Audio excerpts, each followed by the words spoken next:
Black teen told to move for white passenger. They had no idea she owns the airline. The low hum of voices in the luxury terminal lounge of JFK International Airport buzzed like static beneath the crisp pop of shoe soles on marble floors. Every few minutes, a crisp voice over the PA system called out destinations with a sterile calm that didn't match the quiet chaos around it. Zariah Z. Bennett stood near gate C-17, her fingers tapping the handle of her discreet black duffel bag as the airline representative scanned her boarding pass. "Welcome aboard, Ms. Bennett.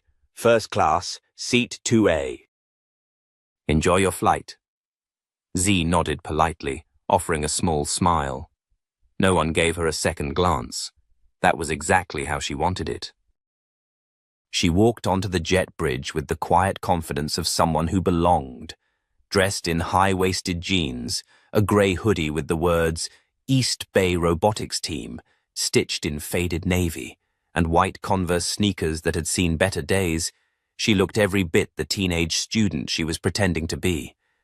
Her curls were pulled into a low puff, minimal makeup framed her sharp cheekbones, and her backpack hung loosely from one shoulder. What no one knew was that Zariah Bennett, at just 19 years old, had quietly become the majority shareholder of Vanguard Air, the very airline she was flying today.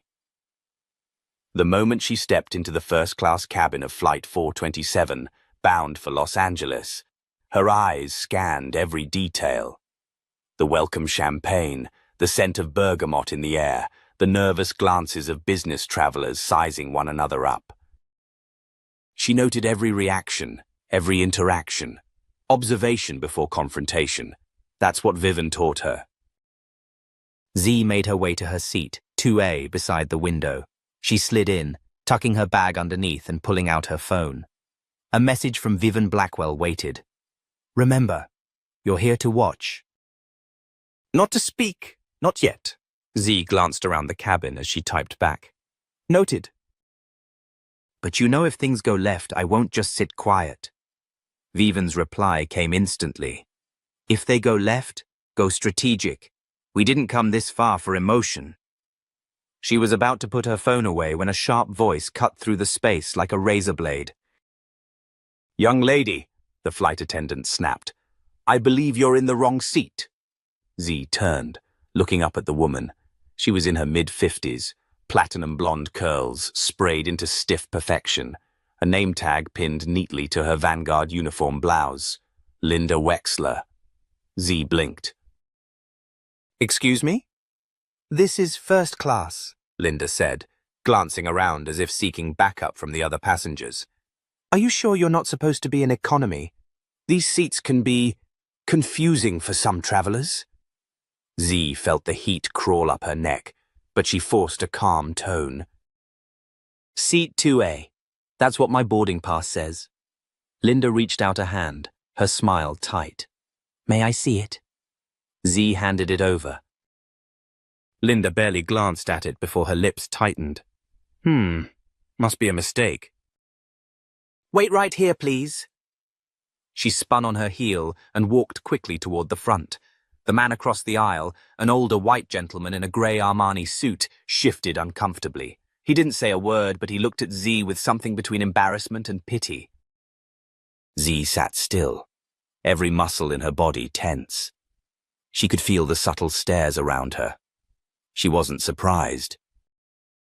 Disappointed, yes, but not surprised. This wasn't the first time she'd been mistaken for someone who didn't belong. But never had it happened in a space she literally owned. She reached for her phone again. Vivian had once told her that power was meaningless if you didn't know when to use it. Z had waited 18 months for this moment, quietly purchasing controlling stock through shell companies and silent partners, building legal walls no one could climb unless she let them. She had watched from the sidelines, biting her tongue through every boardroom insult, every dismissed email. This wasn't just a seat on a flight. It was a test of the airline, of the people in it, of herself. Linda returned, but she wasn't alone. "Miss Bennett?" she said in a voice now oozing false authority. "We've had a request to relocate you. Mrs. Halpern has vertigo and prefers a window seat on this side of the aircraft."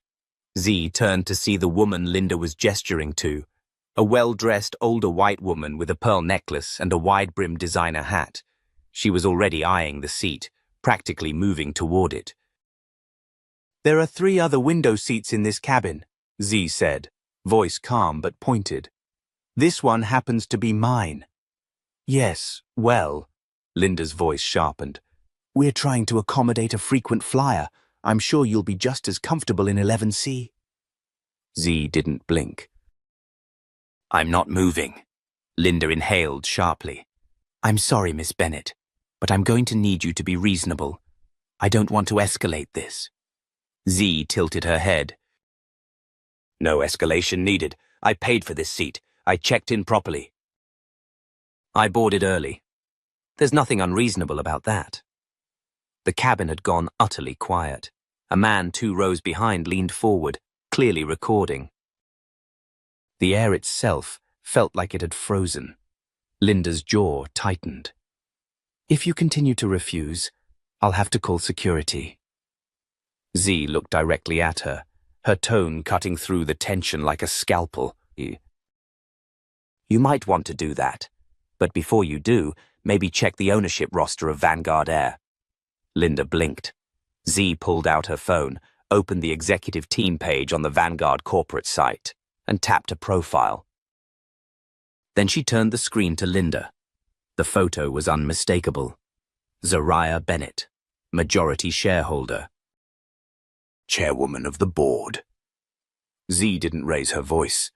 She didn't need to. "Hi," she said softly. "I'm your boss." The silence in the cabin deepened. Judith Halpern, mid-step toward the seat, paused. Linda's face drained of color. The other passengers suddenly found themselves unsure whether to look away or keep watching. Z continued. "Would you like to explain to me, and to everyone watching on at least 3 cell phones, why I was just asked to give up my paid seat for someone else?" Linda's mouth opened, then closed. I didn't know," she stammered. "We weren't informed." "Because you didn't ask," Z replied coolly. "Because you assumed." Linda stood frozen, the printed name tag on her chest looking absurd now. A voice behind her, from a younger flight attendant, whispered nervously, "Ma'am, maybe we should speak with the captain."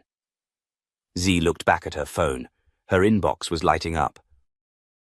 Notifications from legal, from PR, from Vanguard's corporate Slack. The system was waking up to what had just happened. She leaned back in her seat and crossed one leg over the other. "I'll stay right here," she said. "Unless the captain would like to remove the owner of the airline from her own plane, in which case I'll happily film it myself." Linda turned and walked away, her shoulders hunched, humiliation radiating off her in waves. Z didn't move. She didn't smirk. She simply reached for her notebook, opened it, and began to write. This wasn't the end of anything. It was the beginning. The moment the flight door closed, the tension in the first-class cabin thickened like a fog no one could name out loud. Zariah stayed in her seat, eyes forward, her fingers lightly grazing the edge of her phone. She wasn't just angry. She was calculating. Across the aisle, the man in the Armani suit cleared his throat. "I don't mean to intrude, but that was something." Zariah turned her head slightly, offering a measured smile. It was predictable. "I'm Grant." "Grant Ellison," he said, extending a hand.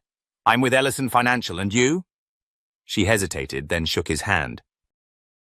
"Z Bennett, student, tech developer." "Student, huh?" His eyes flicked to the Vanguard profile she'd just closed. "Guess titles can be deceiving." She said nothing. Let him wonder. The less she revealed now, the more control she retained later. The captain's voice came over the PA, cheery and unaware. Good afternoon, ladies and gentlemen. Welcome aboard Flight 4227 to Los Angeles. We'll be taxiing out shortly and expect a smooth ride across the country today. But Zariah knew better. The turbulence wasn't in the skies. It was in the cabin. Linda Wexler hadn't returned. Another flight attendant, a younger black woman named Tasha, had taken over the first-class service. Her eyes had lingered on Zariah just a second too long, not with judgment, but with a quiet curiosity. Then she gave a slight, affirming nod, the kind that passed between people who knew what it meant to walk a tightrope with no net. As the plane taxied, Zariah's phone vibrated in her lap. A message from Vivian. Linda's name is coming up in our HR records. 12 internal complaints all buried.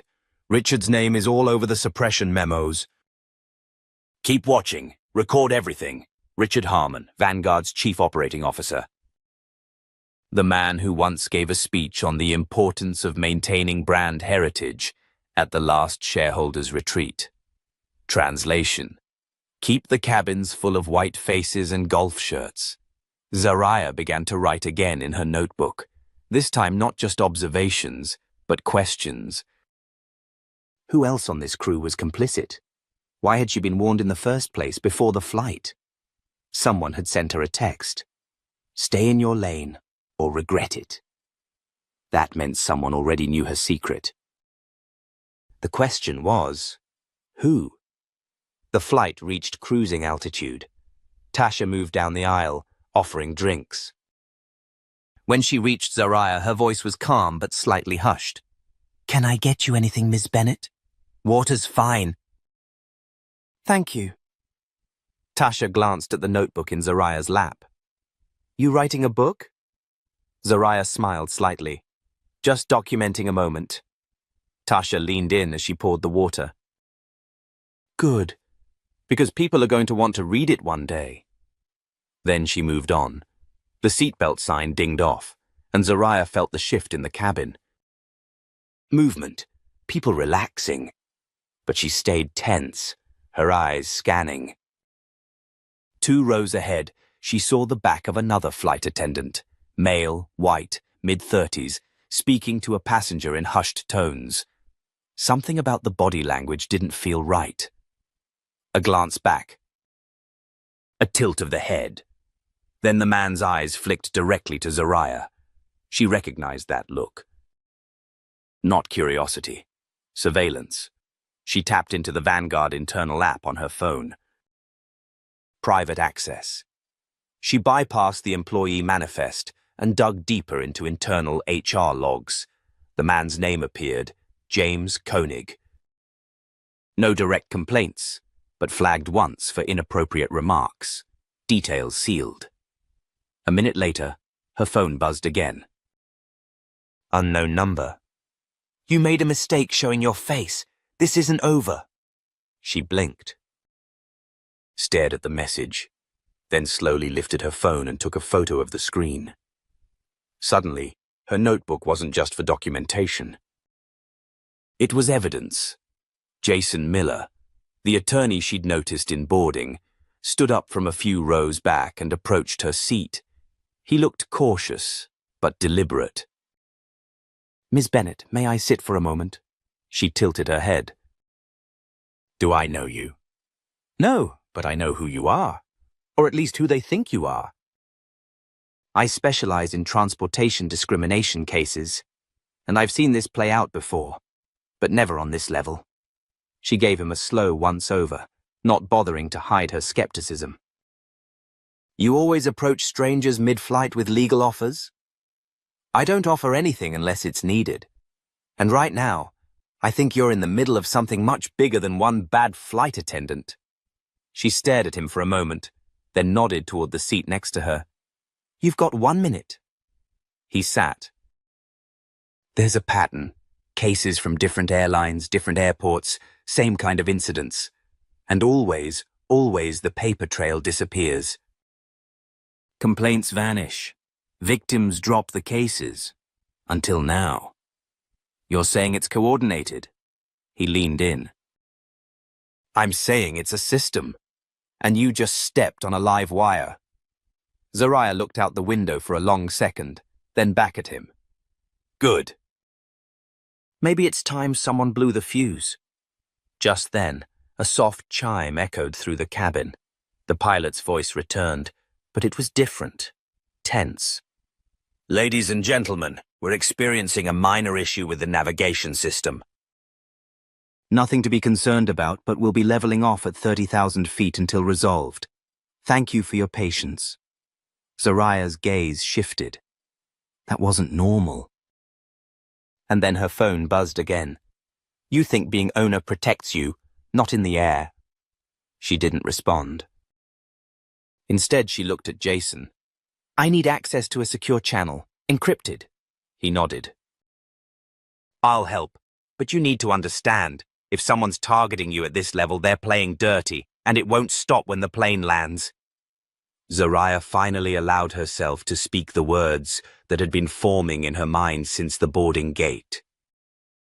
Then it's time I stop playing nice. Across the aisle, Grant Ellison had been pretending to nap, but was very much awake. He had seen Jason approach, seen the text flash across Zariah's phone. And now he leaned back, sliding his own phone into airplane mode. The subject line of the message he'd just drafted? She knows. Move forward with Plan B. Zariah sat back in her seat and closed her notebook. The turbulence hadn't begun. Not yet. But she could feel it coming. The hum of the aircraft seemed to grow louder as Zariah sat stiffly in her seat, her fingers tapping the armrest rhythmically, while her mind cycled through possibilities. Something wasn't right. The second message, the one implying she wasn't safe even in the air, wasn't idle. Someone on this flight knew exactly who she was and wasn't bluffing. Jason had returned to his seat, giving her space. But he kept a discreet eye on her from across the aisle, clearly aware that whatever game they were in had just intensified. As the flight attendants moved through the cabin serving lunch, Zariah noticed Linda Wexler reappear like a shadow slipping into frame. She wasn't in uniform now, just a navy cardigan over her blouse, but her presence was enough to stiffen the mood in first class again. She leaned into a quick, whispered exchange with the male flight attendant, James Koenig. Zariah watched carefully. The way Linda gestured toward her, the tightness of James's nod, and the way both avoided eye contact with her spoke volumes. Zariah pulled out her tablet and accessed the private Skyline executive backend, her custom-built interface. Masked under a Stanford research login, it was her backdoor into everything the public-facing system wouldn't show. Personnel logs, flight crew assignments, incident reports. She cross-referenced James Koenig's employee ID and gasped under her breath. Not only had he worked the infamous Flight 728, the one that had generated a private discrimination lawsuit against Skyline 3 years earlier, but he was also listed in the suppressed complaint, the one she'd flagged a year ago and couldn't trace because it had vanished from legal archives. Now he was on her flight, coincidence. No chance. Her eyes scanned the cabin. Someone was pulling strings, stacking this crew. This was no longer about a flight attendant being rude. It was a trap. She was the bait, and someone expected her to react. A sudden voice crackled over the PA. Ladies and gentlemen, the captain has requested all passengers return to their seats. We're expecting moderate turbulence in the next 20 minutes. Flight attendants, please secure the cabin. Zariah narrowed her eyes. The plane was barely nudging. Clear skies. No clouds. No erratic wind patterns visible out the window. Her algorithm, still active on her private dashboard, showed no atmospheric instability along their route. So why the alert? Why now? Zariah quickly typed a secure message to Vivian. False turbulence warning. Crew being swapped mid-flight. This was planned. Someone on board is involved. Vivian responded almost immediately. Get control of the situation. Do not escalate. Wait until landing. Legal team mobilizing. Also, Your name is trending. Her stomach dropped. She opened her phone, scrolled to Twitter, and there it was. #Zariah Bennett, #Skyline, scandal, first class. While black. A video clip, grainy but clear enough, had been uploaded.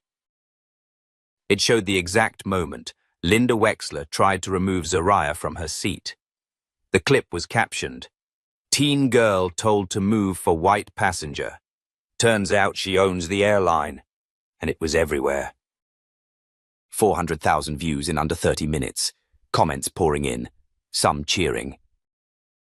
Some skeptical, some enraged. Zariah turned to Jason again. "It's out," he blinked. "Already." She showed him the video. "Now it's not just about what happens on this plane. It's about how we land." "Then we make sure we land on your terms," he said. Suddenly, movement from the back. Linda was walking toward her again, this time without any pretense of service. "I need to speak with you," Linda said, her voice clipped, but trying to remain civil. "I don't think we have anything left to say," Zariah replied calmly, keeping her gaze locked. Linda glanced at Jason, then back at Zariah. "Not here in the galley," Jason shifted. "That's not happening." "This is a safety matter," Linda said sharply. "We've received a report that Ms. Bennett's behavior has been erratic. I've been instructed by the purser to ask her to step aside." Zariah's laugh was low and incredulous. "You're joking?" Linda didn't blink. "You're a passenger causing distress. We have protocols." "And I have legal counsel," Zariah said, standing. She looked Linda straight in the eyes. "If you want to try and drag me to the back of the plane, you better have a damn good reason. Otherwise, we're doing this right here." In front of every seat. Linda hesitated. Passengers nearby had started watching. Cameras were being raised. Then, from the cockpit, the captain emerged. He was older, pale, with a face like it had been carved from old leather. His expression unreadable. "Is there a problem here?" he asked, glancing at Zariah. Jason stood up, stepping beside her. "No problem." Just a passenger refusing to be bullied, unless you'd like to make it one. The captain's eyes shifted to Linda. Zariah decided to push.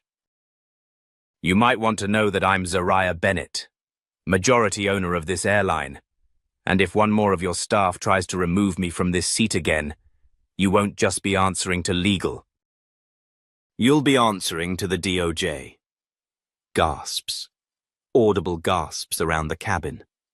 The captain's composure flickered. Linda stammered. That's not possible. She's a kid." Zariah stepped forward. "And you're a relic of a system that's about to collapse." Jason handed the captain a letter, prepared in advance, signed by Zariah's legal team. "This is a formal notification of a pending class action investigation. Your crew's actions have now been documented, live-streamed, and will be reviewed by federal counsel." The captain read the letter, his lips tightening. "This is way above my pay grade." "Correct," Zariah said. He turned to Linda. "Back to your station." Linda stood frozen, fury simmering behind her professional mask. Then she turned on her heel and walked away. The captain returned to the cockpit without another word. Jason looked at Zariah. "That was bold," she exhaled. "That was necessary." Zariah sank into her seat, heart pounding. This wasn't over, but the tide was shifting. She looked out the window at the clear sky. For the first time since the plane left the ground, she allowed herself a smile. Because now, everyone knew exactly who she was. And this time, she had the narrative, not them. By the time Flight 317 touched down in Los Angeles, Zariah Bennett was no longer just a passenger. She was a headline, a trending topic, and a symbol of something far bigger than a confrontation over a first-class seat. Her name was splashed across news tickers, Hashtags trended globally, and networks scrambled to get statements, any statements, from the teenager whose silent power had just exploded into public view. The flight crew remained tight-lipped during disembarkation. Linda Wexler avoided eye contact entirely, and the captain didn't reappear after his brief rattled encounter mid-air. But Zariah felt every glance from fellow passengers like a spotlight, some awed, others skeptical, and a few plainly resentful.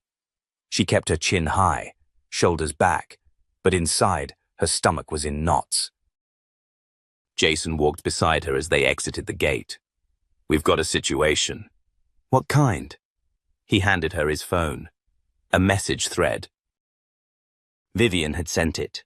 "Richard Harmon is calling an emergency executive meeting in 20 minutes. No confirmation on the agenda, but internal chatter says it's about a leadership review." Zariah's breath caught. Richard Harmon, the COO of Skyline, and the man who had quietly blocked every diversity initiative for the last 10 years, wasn't just trying to damage control. He was trying to strike. "This isn't about that flight anymore," Jason said as they stepped into the terminal. "He's coming for your seat at the table." Zariah nodded once. "Then we better move." A black SUV was waiting at the curb, windows tinted, driver already idling. Vivian had sent it ahead of time, just in case. Inside, Jason booted up a mobile hotspot as Zariah pulled out her tablet and connected to Skyline's executive dashboard. "What do you want to see first?" he asked. "Meeting agenda." "Board member attendance. Any memos from Richard's office?" She scrolled through the portal, fingers flying. A red bar blinked across the screen. "Access restricted." Zariah's brow furrowed. "He locked me out of executive systems." "That's a violation of shareholder rights. He's counting on time." "If he can ram something through before I can object, it'll take a court order to reverse it." Jason narrowed his eyes. "That's why he called it so fast. He's hoping to pass a motion while you're still playing catch-up," Vivian called. "He's moving faster than I thought," she said without pleasantries. "They've assembled 6 board members in person. 2 more are dialed in. If he secures a majority vote, he'll propose a resolution to place an operational oversight panel between you and the executive chain." "Effectively neutering me," Zariah finished. "Exactly. He can't remove you as majority owner, but he can dilute your power until it's symbolic." Zariah exhaled. "Where's the meeting?" "Downtown, Skyline HQ, 34th floor." "But you need to be smart. You show up hot. They'll spin it as you being impulsive and emotional. You have to walk in like the boss you are." Zariah stared out the window. The skyline came into view, glittering in the morning sun. "Then that's what I'll do."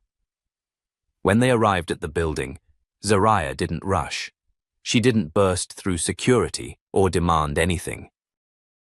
Instead, she walked calmly into the lobby, ID ready, face composed. The guards, now aware of who she was, stood silently as she passed. Jason gave her a nod. "You've got this." At the elevator, she paused. "Whatever happens up there, keep the cameras rolling." He lifted his phone. "Already live streaming to our legal archive." 34 floors up, the elevator doors opened to a scene that looked deceptively civil. A long polished table, leather chairs, men in tailored suits and conservative smiles. And at the head, Richard Harmon, sipping espresso as if this were a Monday morning meeting and not a corporate ambush. "Zariah," he greeted with affected warmth. "Didn't expect you so soon." "I move quickly," she said evenly, taking the empty seat at the far end of the table. "You're welcome to observe," Richard continued, "though the matter at hand concerns operational efficiency. Nothing personal." Zariah tilted her head. "I hope not. I'd hate to think you're using a viral video as an excuse to strip control from the company's largest shareholder." A few board members shifted uncomfortably. Richard's smile twitched. "Skyline's reputation is at stake." We need steady hands. Zariah's eyes narrowed. And yours are shaking. The silence was immediate. Richard pressed on. The motion is simple. Establish an executive operations panel composed of senior leadership and 2 board appointees. Final authority over PR decisions, staffing, and executive action will shift to the panel until further notice. And by further notice, you mean indefinitely, Zariah replied. Only until we're satisfied that leadership changes won't destabilize the company. Zariah stood. You mean leadership that doesn't look like you, that doesn't owe favors to you, that might expose what's really happening under your watch? He didn't blink. You're young, brilliant but inexperienced. The market doesn't care about identity politics, Zariah. It cares about consistency. Zariah opened her tablet again. Jason's secure server had granted her backdoor access. She cast the screen to the boardroom's display. Let's talk consistency, she said, pulling up performance reviews, whistleblower complaints, and a private email thread leaked earlier that morning between Richard and Linda Wexler. I want to thank you again, Richard had written. That situation with the Bennett girl could have been worse. Good thing you kept your cool. The thread was dated 2 weeks before the flight. The board went still. That email, Richard said slowly, is a forgery. Zariah's voice was steel. It came from your official account, routed through a VPN you control, and I've already forwarded it to federal counsel. Richard's face paled. Another board member, this one who'd been neutral, cleared his throat. Richard, is there anything else you'd like to disclose? She's staging this, he barked. She's turning a PR mishap into a power grab. She doesn't have to, Jason said from the doorway, stepping into the room with legal papers in hand. Because we already have a TRO filed against you. TRO? Richard snapped. Temporary restraining order, Jason confirmed. Effective as of 20 minutes ago. Filed in response to documented evidence of intentional sabotage, harassment of the majority shareholder, and systemic discrimination. You're no longer authorized to act on behalf of Skyline until the hearing concludes.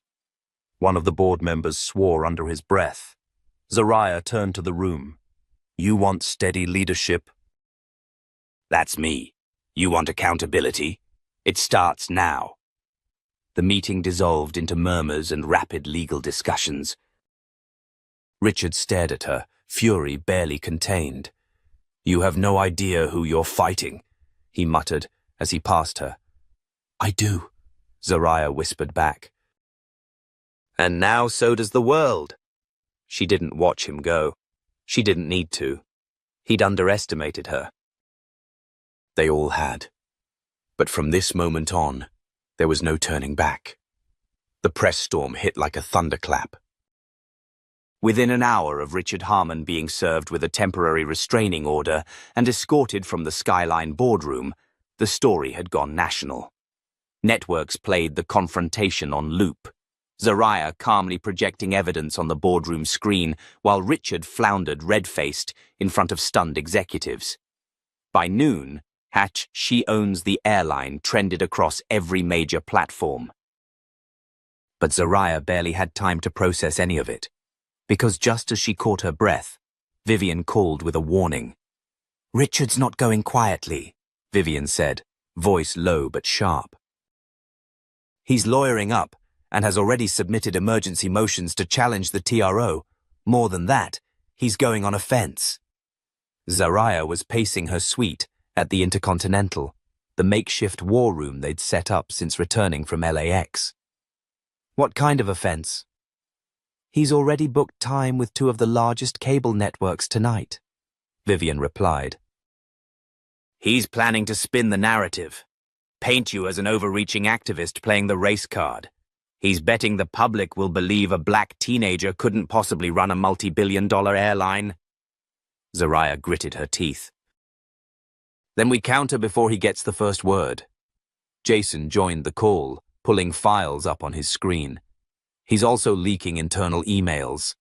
Out-of-context stuff that makes it look like you've been bypassing corporate protocol.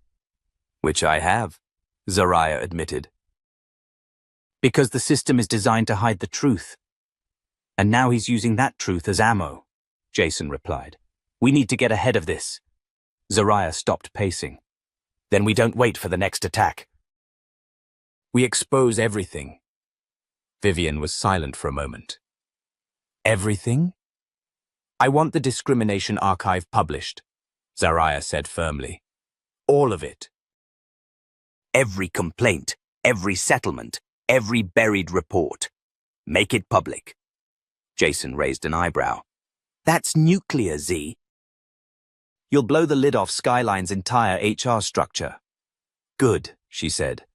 Let them see what they've been protecting. By midnight, Zariah's legal team had finished redacting sensitive information and formatting the archive. It was thousands of pages long. Complaints from flight attendants demoted for speaking up.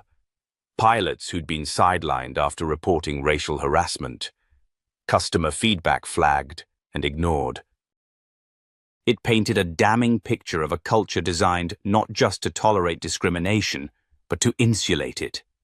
At 6 a.m., the entire document went live on a secure transparency portal. Zariah issued a single tweet with the link. Truth should never require a password. Within minutes, the site crashed from traffic. The public response was seismic. Outrage, disbelief, support. Hashtags exploded again. #Skyline exposed. #justice at 35K feet. #Zariah Bennett for CEO. But the most unexpected ripple came from inside Skyline itself. By noon, dozens of current and former employees had come forward publicly, verifying entries in the archive. Some even uploaded video testimonials. A Blackgate agent described how her shift assignments were changed after complaining about a passenger's slur. A biracial pilot revealed his application for captain had been lost 4 times before he threatened legal action. Their stories gave flesh to the bones of Zariah's documentation. Meanwhile, Richard made his move. Dressed immaculately and seated beside a high-powered PR consultant, he appeared live on Morning Metro, one of the most watched business programs in the country. I've spent 30 years building Skyline, he began smoothly. And I've never seen it in more danger than it is today. Not from external threats, but from internal chaos. He smiled gently, projecting calm. This isn't about race. It's about readiness. The young woman currently claiming to lead this company, let's be honest, she's a gifted tech mind, sure, but management. Crisis leadership? She's out of her depth. The host leaned in. Are you saying she fabricated these discrimination complaints? Richard chuckled. I'm saying she weaponized them, took isolated incidents and stitched them into a narrative to justify a power grab. Back in the war room, Zariah watched the interview without blinking. He's rehearsed, Jason said beside her. Too polished. It's not real, she replied. And that's the mistake he keeps making. 2 hours later, Zariah hosted her own live session. But she didn't sit in a studio or behind a podium. She stood in a break room at Skyline's LA maintenance hub, flanked by mechanics and flight crew, many of whom had come forward to share their stories. Her voice was steady but impassioned. This is about truth. About a system that told people like my father, a former Skyline engineer, that no matter how qualified he was, he'd never lead. About how my mother, a flight attendant, was told to smile through insults because it was just a difficult customer. This isn't a power grab. It's a reclamation. She stepped aside and let the workers speak. Raw, emotional testimony that no corporate lawyer could spin away. The video went viral in minutes. Richard's PR team scrambled, but the tide had shifted. Still, he had one more card to play. That night, a bombshell headline dropped on a major business site. Whistleblower alleges Zariah manipulated algorithm bidding to undermine Richard Harmon. It was thinly sourced, clearly planted, but damaging. Richard's legal team claimed Zariah had manipulated back-end performance data to paint her algorithm as more effective than it was. The implication, her whole rise had been built on a lie. Vivian slammed the printed article on the table the next morning. "He's not fighting fair. He's going to throw everything at you now." "I know," Zariah said quietly. "That's why we released the source code." Jason blinked. "You're serious?" "Public audit," she said. "Independent experts. Let the code speak." The open source drop came with zero fanfare. Just raw files, clean documentation, and a statement from Zariah. "If anyone can prove this algorithm doesn't perform as I claimed, I'll walk." Experts from MIT, Stanford, and Carnegie Mellon reviewed the code within 72 hours. Their conclusion? The algorithm was real, revolutionary, and exactly as efficient as Zariah had promised. The attempt to smear her credentials collapsed. Richard's credibility finally began to buckle. Then, a twist no one saw coming. A video leaked, grainy security cam footage, showing Richard in a private meeting with a PR strategist weeks before Zariah's flight. In the clip, he refers to her, sneering, as the little brown girl who thinks she runs the place. He laughs. "If she flies commercial, we make it hell for her. She'll either explode or expose herself." The video hit the internet like a grenade. Every interview he'd done, every denial, every dismissive word, it all unraveled. The board announced an emergency ethics review. Several of his remaining allies resigned overnight. The press who'd backed him distanced themselves.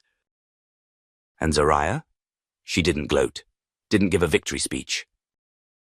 Instead, she met with HR staff, sat down with civil rights lawyers, and began drafting the next stage of reform, starting with independent oversight and whistleblower protections.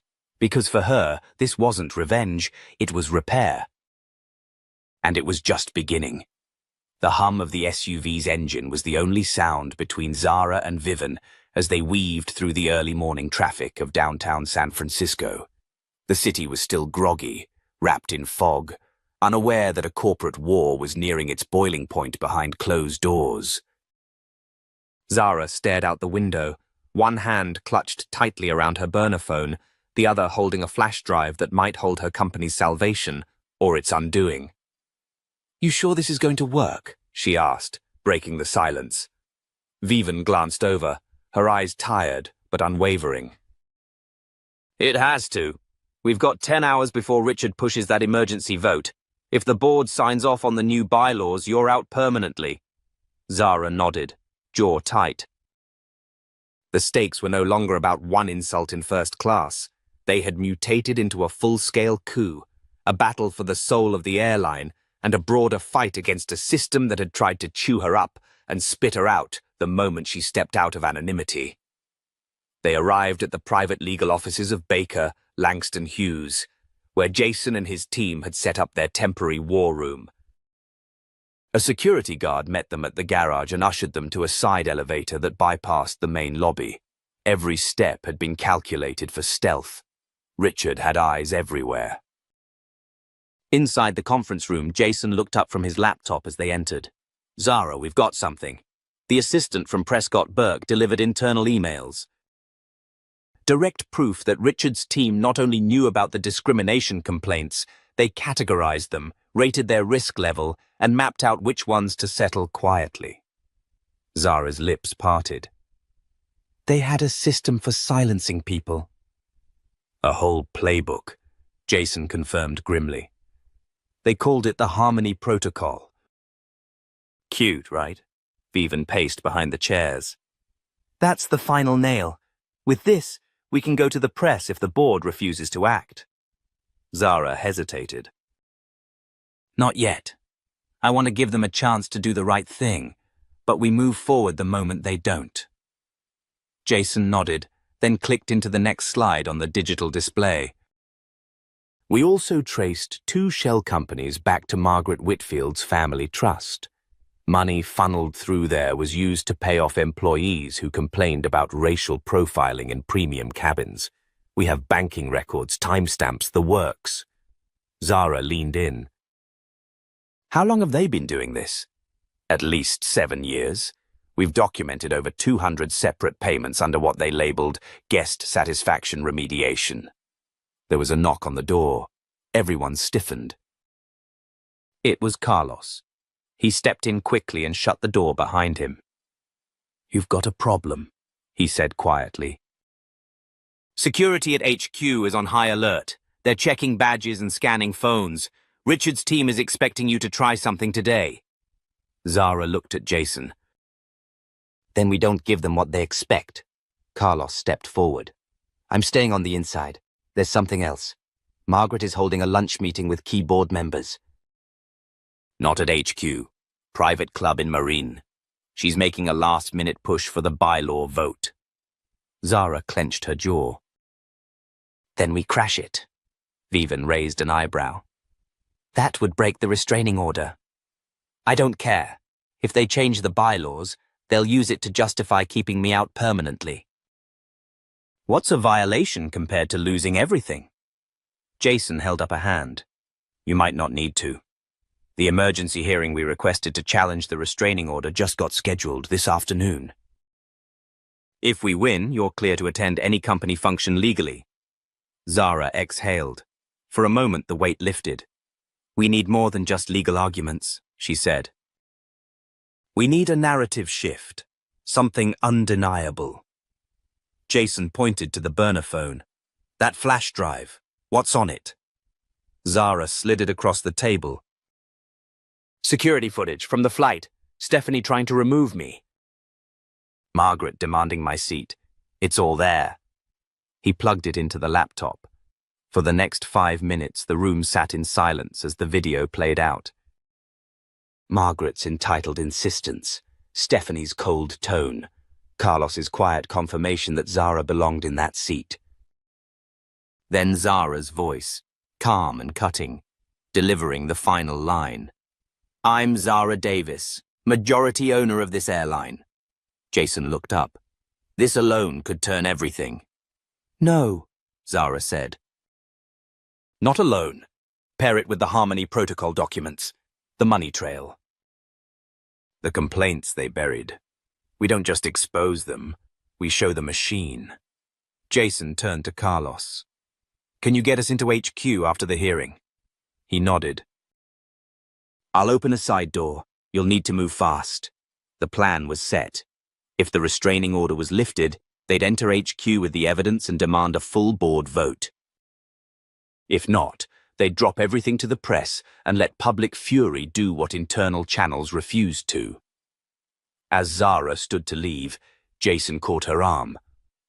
"You sure you're ready for what comes next?" Zara looked him in the eye. "They tried to erase me from my own company. I'm past ready." They left separately, each heading to their part of the battlefield. Zara and Jason to the courthouse. Vivian to monitor Margaret's secret board lunch. Carlos back to HQ to open the back door. At 1:27 p.m., the courtroom fell silent as the judge entered. Zara stood with her hands clasped in front of her, heart pounding.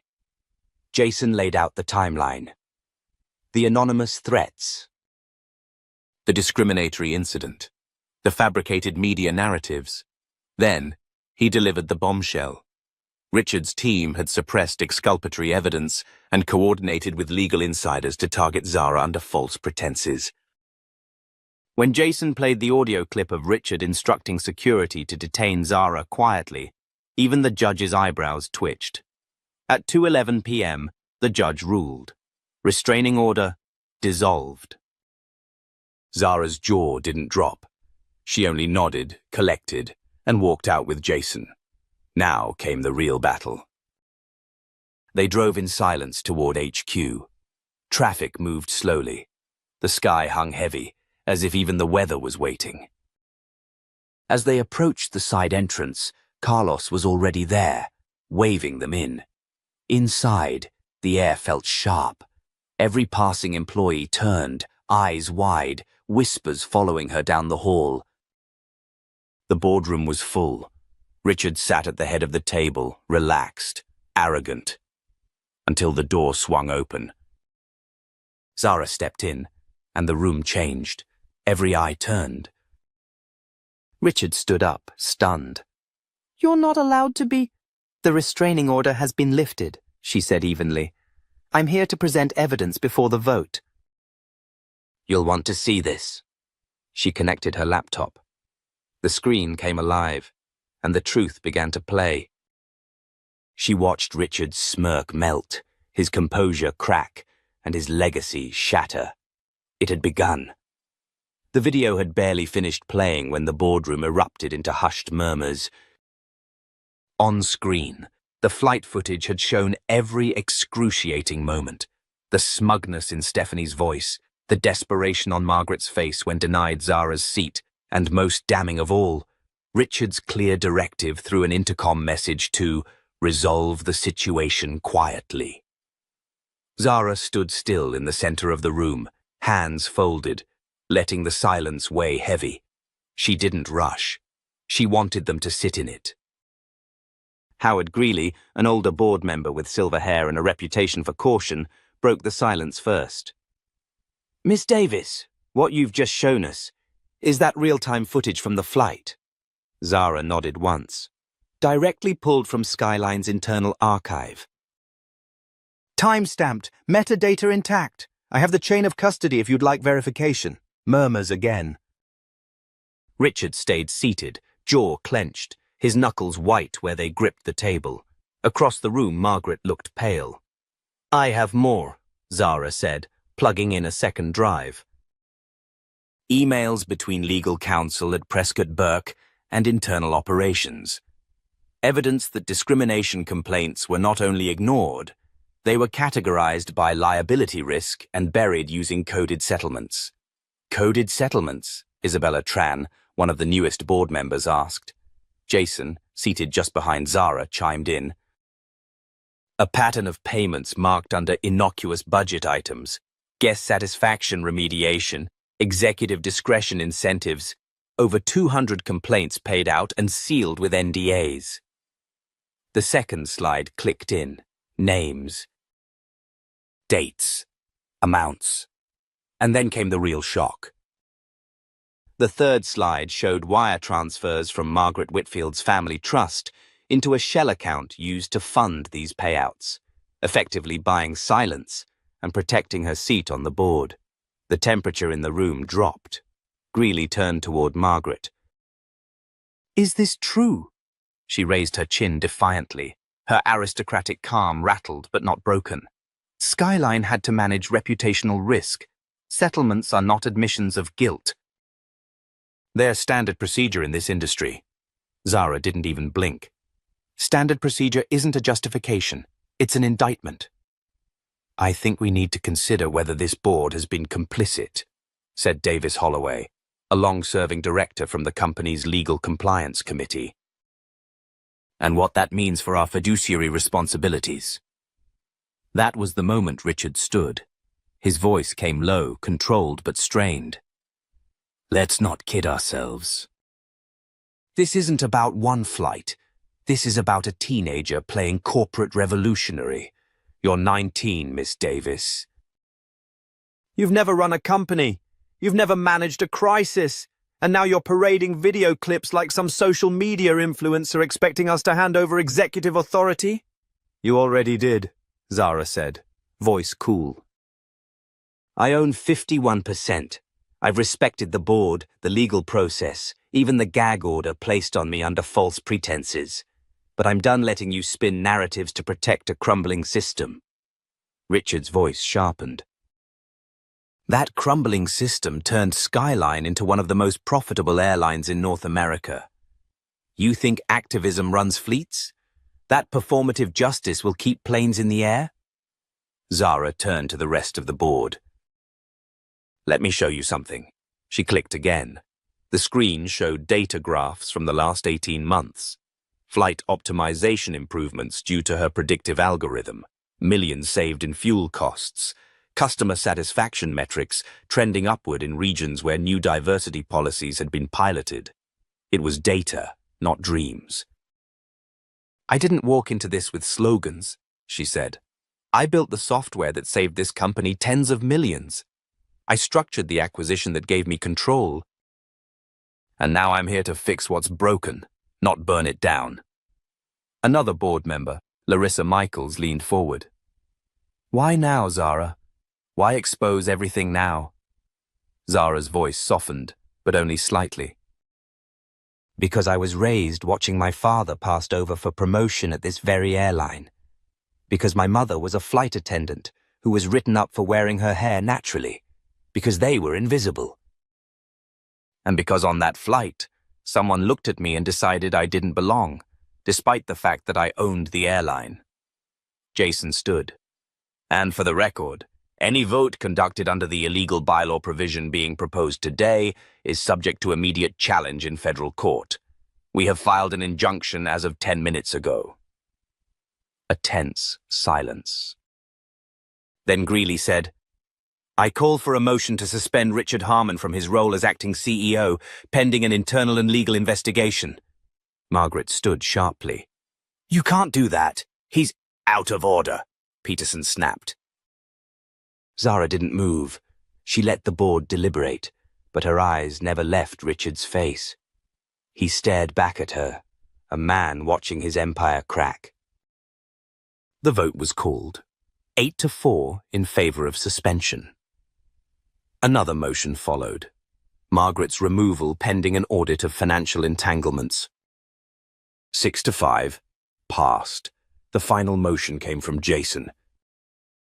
"Motion to reinstate Zara Davis as full CEO and chair of Skyline Airlines effective immediately, with all rights and responsibilities accorded to the majority shareholder." This time, it passed by a narrower margin, 7-6. Zara didn't smile. She just inhaled, slowly, and let the weight of the moment settle in her chest. The empire hadn't collapsed yet, but the rot had been exposed. Richard stood to leave, but before reaching the door, he turned back. His voice was icy.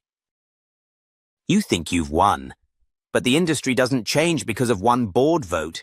You have no idea how deep this goes." Zara didn't flinch.